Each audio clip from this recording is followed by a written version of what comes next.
Do you ever wake up already tired? Like the day hasn't even really started, but somehow you're already behind? Maybe you rush through your morning, coffee in one hand, phone in the other, getting kids ready, checking work emails, juggling breakfast, deadlines, traffic. And the whole time, there's this low hum in the background. A sense that no matter how much you do, it's never quite enough.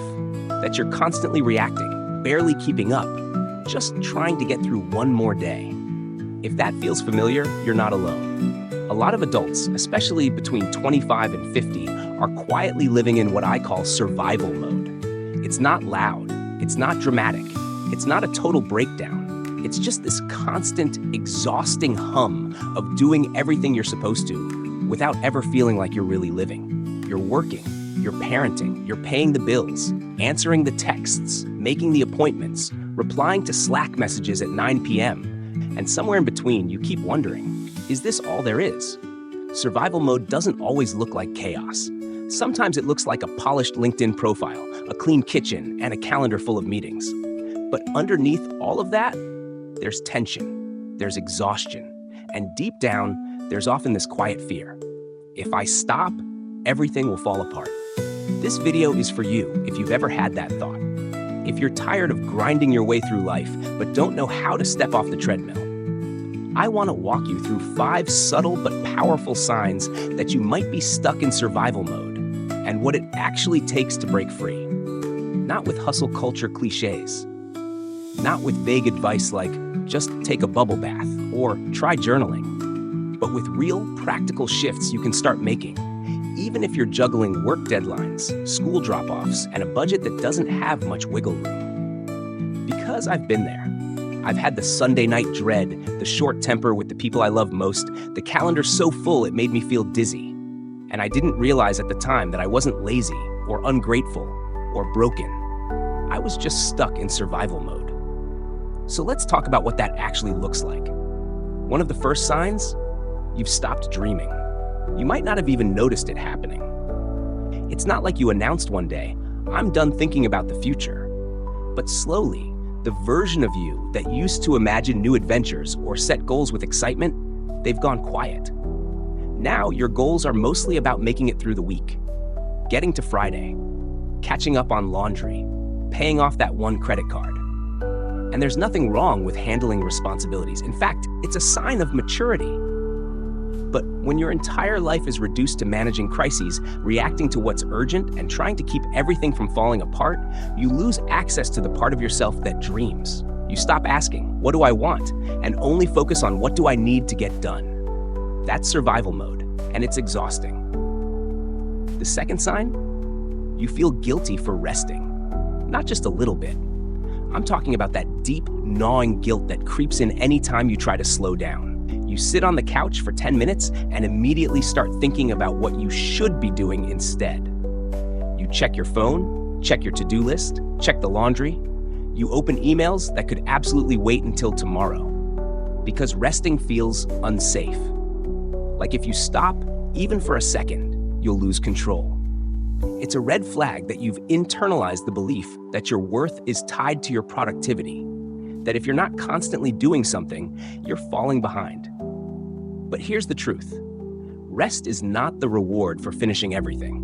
Rest is part of what helps you keep going without breaking down. And yet, when you're in survival mode, it feels impossible to rest, because survival mode tricks your brain into believing that the only thing keeping you from collapse is your hustle. I remember once, I had a Saturday with nothing urgent on the calendar, a rare gift. And I still found myself cleaning the garage at 8:30 a.m. Not because it needed to be done, but because the silence was uncomfortable.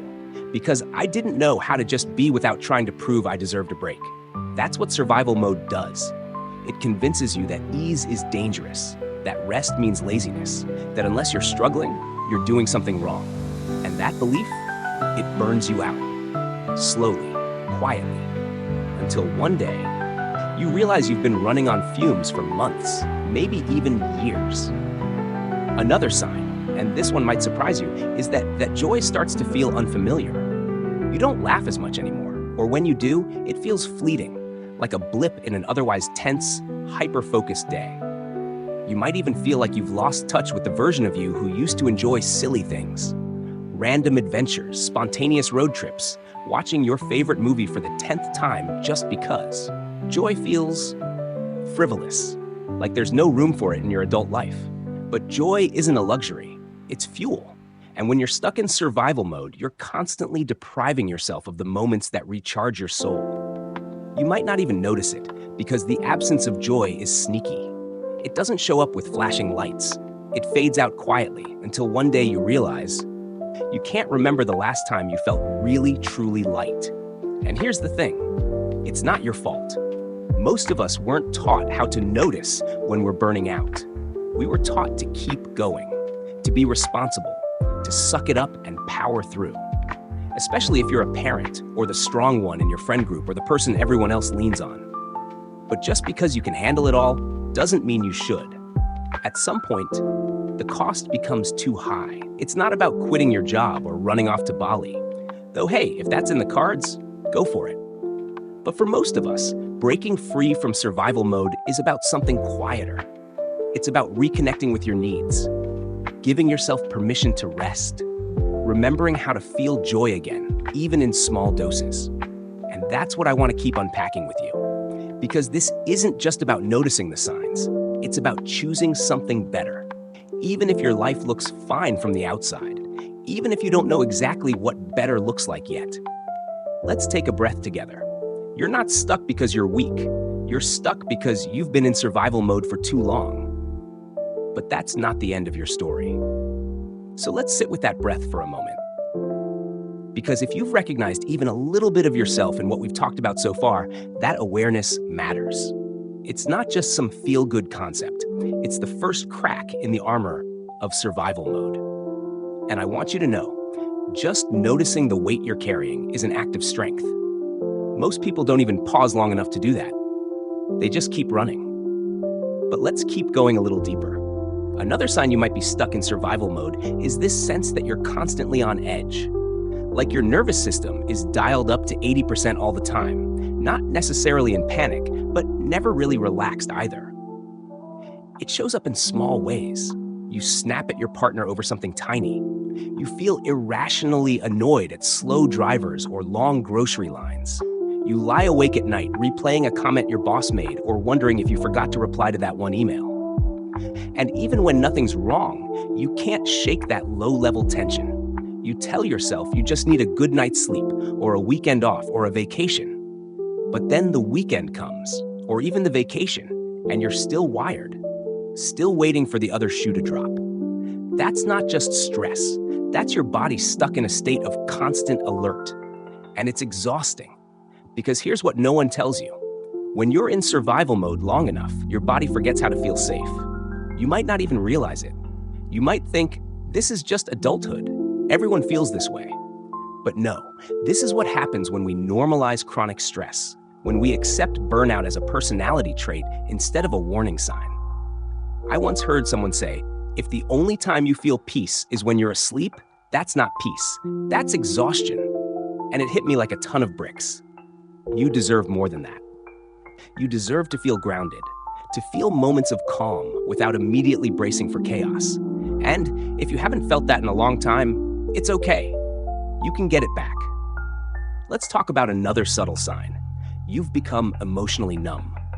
This one is tricky because it doesn't always feel like pain. In fact, sometimes it feels like nothing at all. You hear someone talk about being excited about something, a new project, a date night, a trip, and you just don't feel anything. Or maybe you go through your days in a kind of autopilot.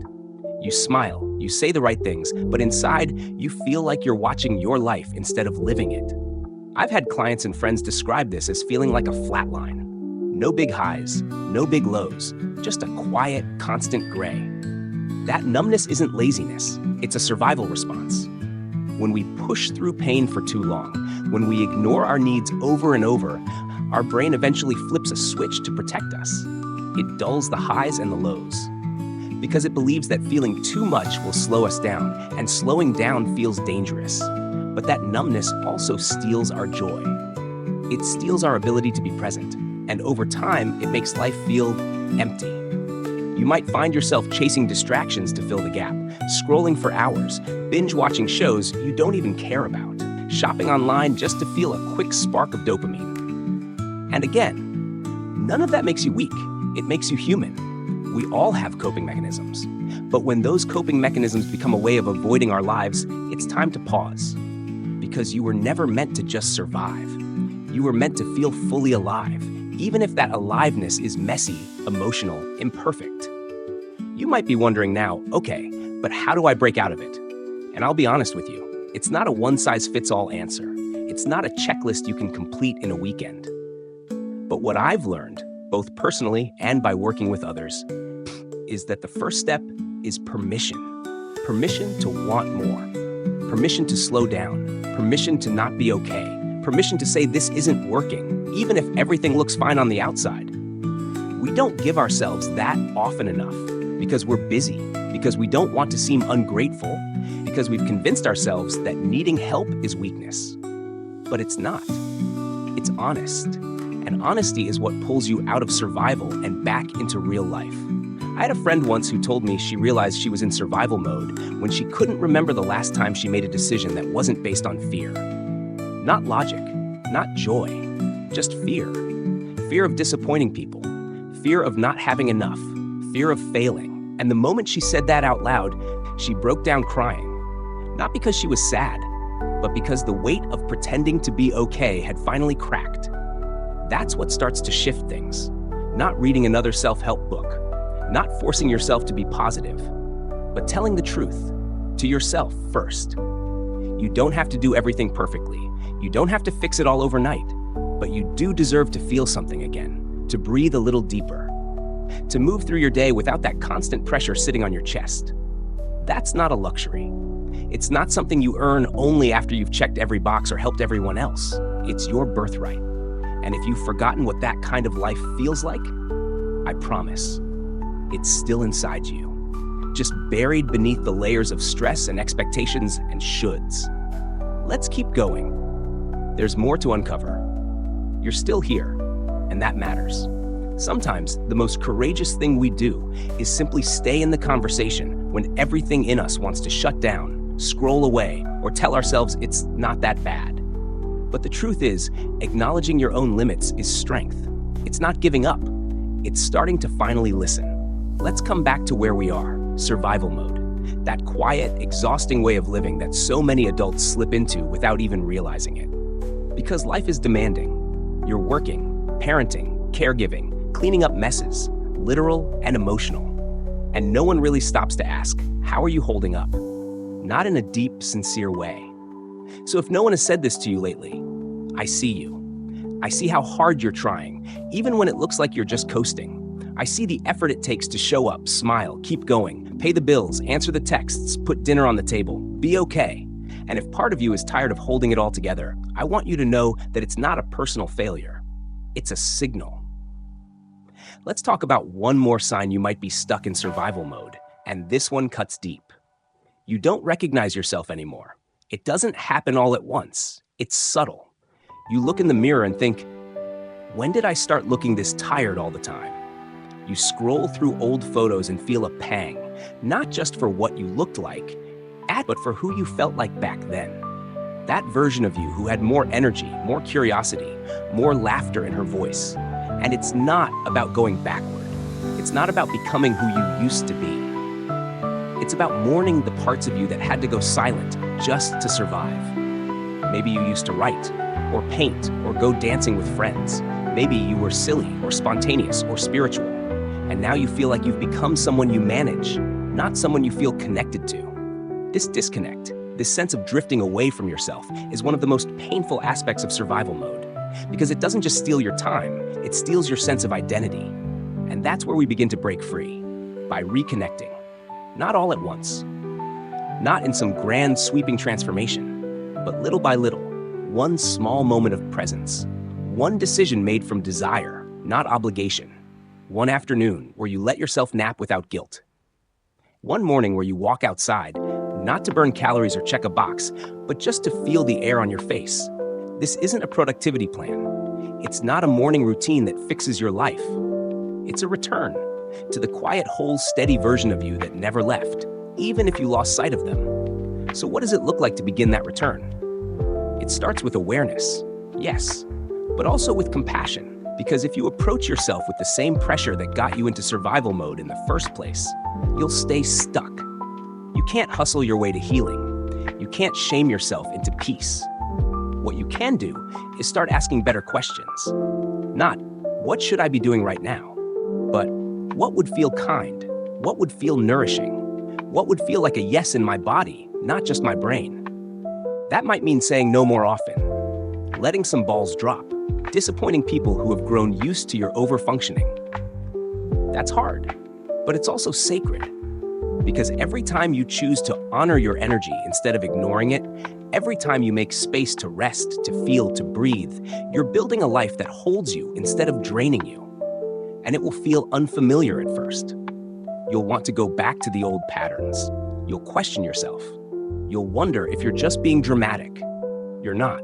You're deprogramming years, maybe decades of survival. That doesn't happen overnight, but it does happen. I've seen people begin this process in their late 20s, their 30s, their 40s, their 50s, and they all say the same thing once they start to feel safe again in their own lives. I had no idea how burnt out I actually was. I forgot how good it feels to just be me. That is possible for you too. Not a perfect life, not a constantly happy, Instagram-worthy existence, but a grounded life, a life where your needs matter, a life where you're not just reacting to stress, but actually choosing, with intention, what kind of day you want to have. And if you're thinking, that sounds nice, but I don't know where to begin, here's where I'd suggest starting. Choose one moment in your day where you pause, completely, even for just 30 seconds. Close your eyes, put your phone down, take a slow breath. Feel your feet on the ground. Remind yourself, I'm allowed to feel safe. I'm allowed to rest. I don't have to earn every breath I take. Do that once a day, then twice, then build from there. It's not about doing more. It's about remembering who you are when you're not doing everything. Because survival mode may have shaped you, but it doesn't define you. And the truth is, your life deserves more than just being managed. It deserves to be felt. So if this resonated with you, I'd love to hear about it in the comments. Your story might be the exact words someone else needs to read today. And if you're ready to keep growing, healing, and reconnecting with the version of you that isn't constantly exhausted, I hope you'll stick around. Subscribe if you haven't yet. This space is for you, not the perfect version of you, the real one, the one who's trying, the one who's tired, the one who's still here, even after everything. You're not behind. You're not broken. You're not stuck forever. You're just coming home to yourself. And that's powerful.